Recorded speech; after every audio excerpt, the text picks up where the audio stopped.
In this video, I'm going to do a past paper question on manufacturing or production. Alright, they give you information relating to the financial year in 29th of February 2024 and they manufacture one type of watch.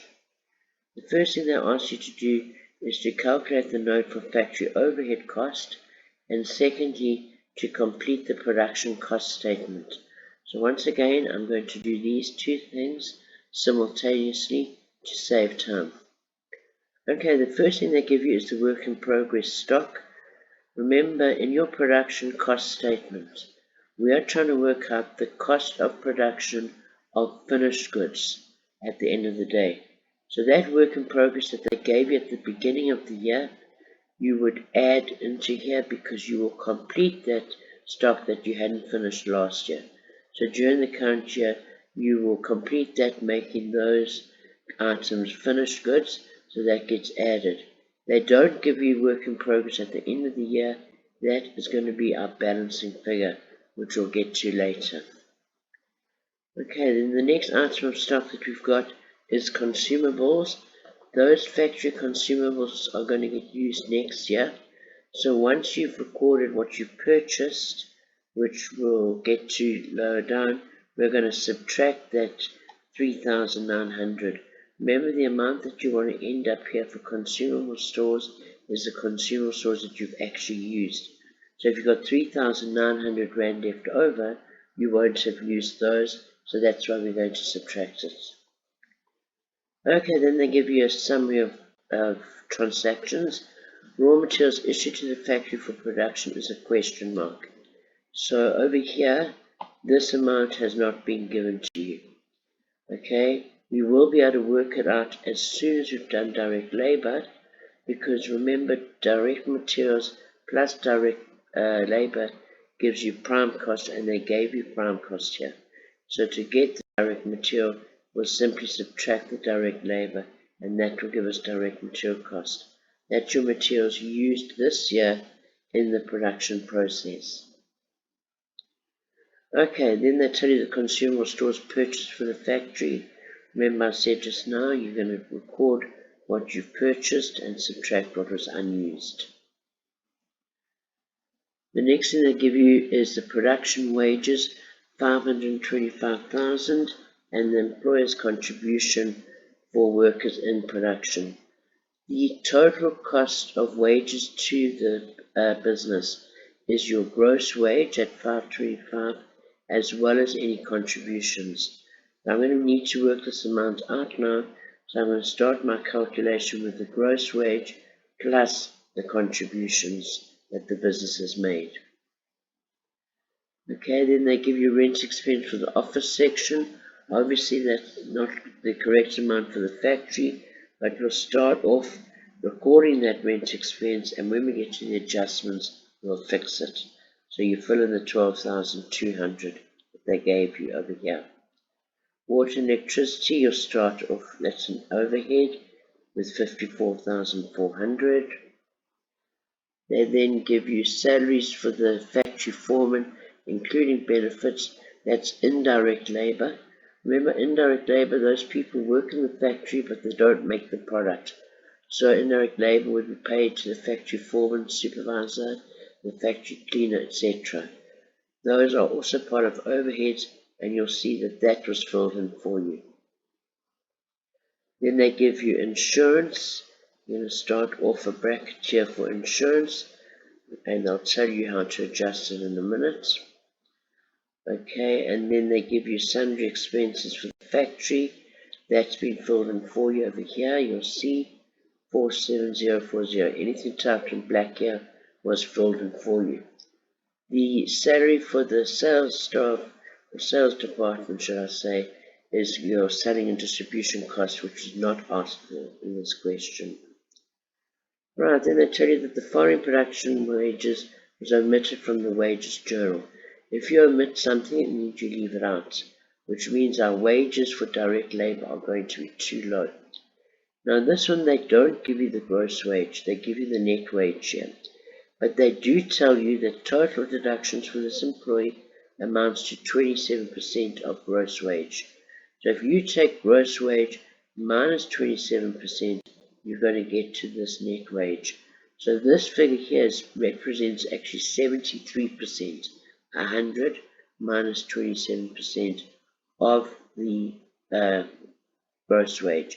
So to work out that wage there, you're going to take the amount that they gave you, that's 73%, divide by 73 times by 100, and that will give you the gross wage here of 15,500.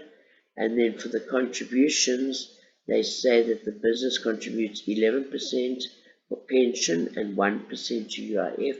In other words, a total of 12%. So you take that gross wage times 12%, and that gives me my 1860.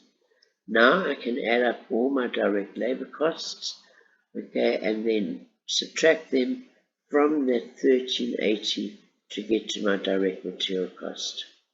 Okay, so it's important to remember for salaries and wages, it's gross wage plus contributions that you record in your production cost statement or factory overhead cost note, or whichever note you're talking about. Okay, then it says rent is shared between the factory, sales, and admin in a ratio of 6 to 3 is to 2, and only the admin portion was recorded. So the admin was 2, but the factory is 6. So to work that out, we're going to times it by 6 over 2, which is the same as saying divide by what you're given, 2, times by what you want, 6, and that will give you the portion of rent for the factory. Then the February water and electricity account must still be paid, and 75% of this expense relates to the factory. Okay, before you work out 75%, you must do your adjustment. So first things we need to do is we need to add the amount that we still owe, that's expenses accrued.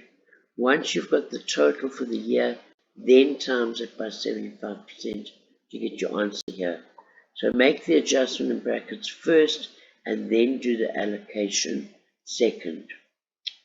And then insurance includes an annual premium paid for the period 1st of January to the 30th of June, and the expenses allocated between the factory and sales department in the ratio of 4:1.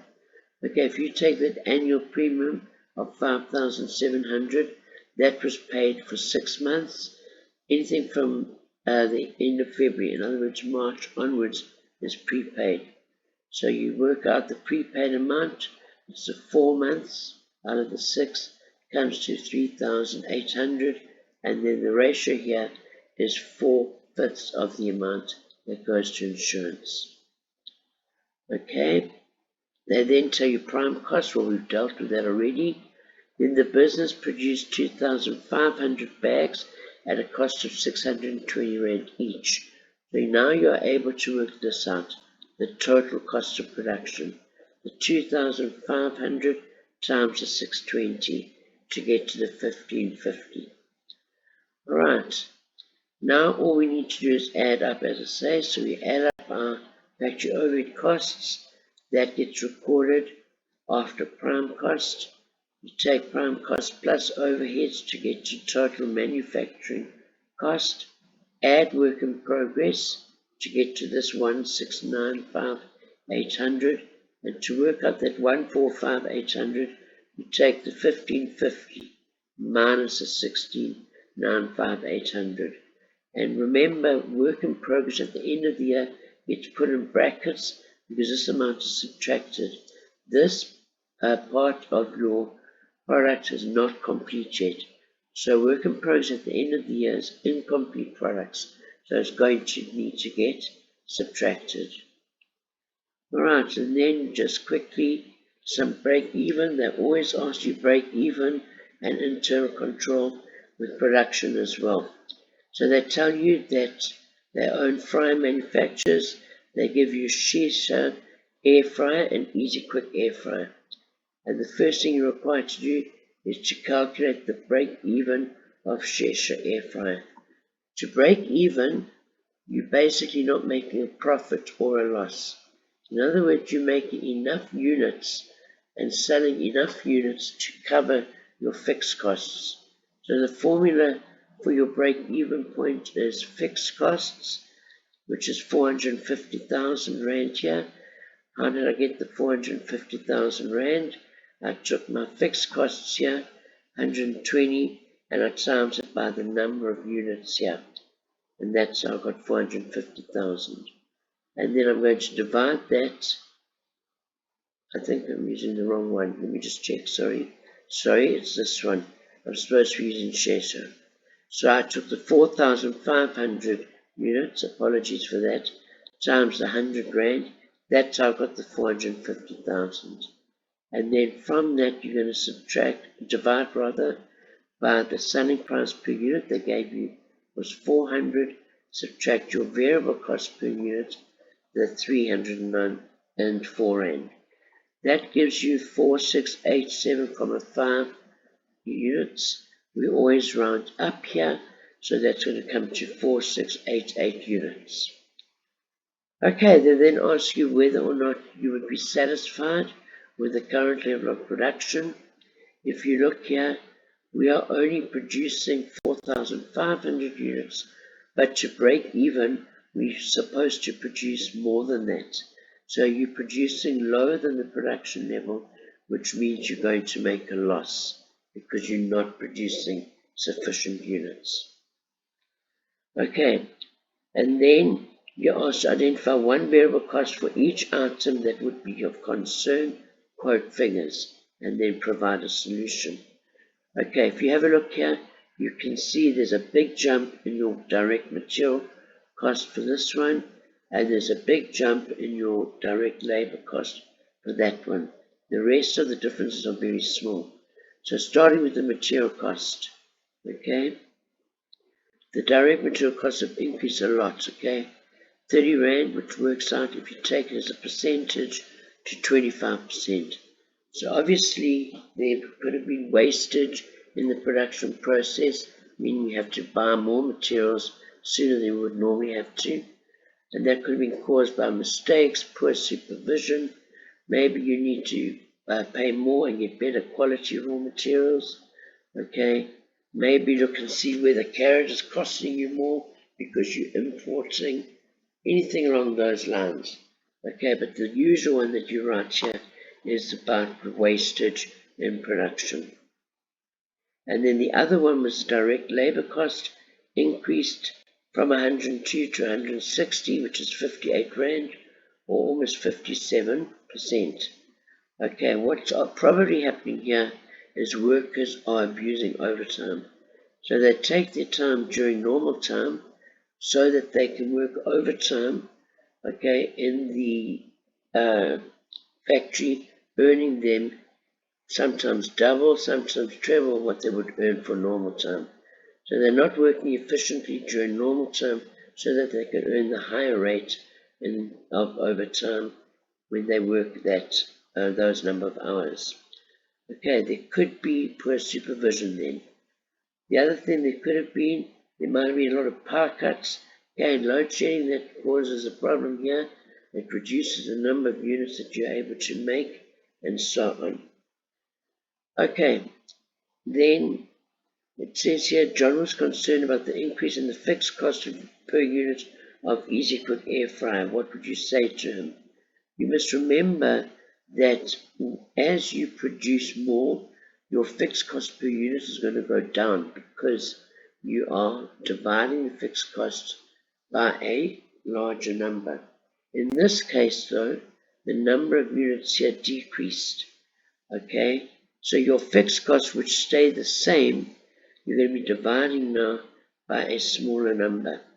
Okay, so your production decreased by 800 units, but fixed costs are not influenced by the level of production. In other words, they stay almost constant. And then you divide by a smaller number because you produce less, and therefore your fixed cost per unit will be much higher.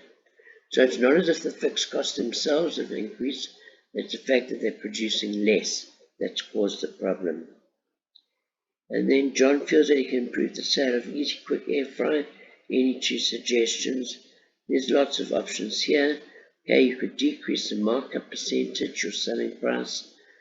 You can set targets to decrease your labor costs, so you can decrease overtime. You can spend more money on advertising. sales promotions, and so on. Anything to promote the product, and usually it's either by decreasing the price or by increasing advertising. Okay, I'm going to stop now because I'm about to get interrupted. This last question here just asks you how much more profit you're going to make if you increase production by 500 units. You just take the 500 units and you're going to multiply that by the amount of profit you're making, which is the 540 minus the variable cost per unit of 337, which comes to 203. You multiply it out. Luckily, I was able to complete what I wanted to do. I thought I was going to end up with the dog barking, but she seems to have settled down. Okay, guys, that's the end of production. Quite a long video, but hopefully it covers everything you need to know. Thanks.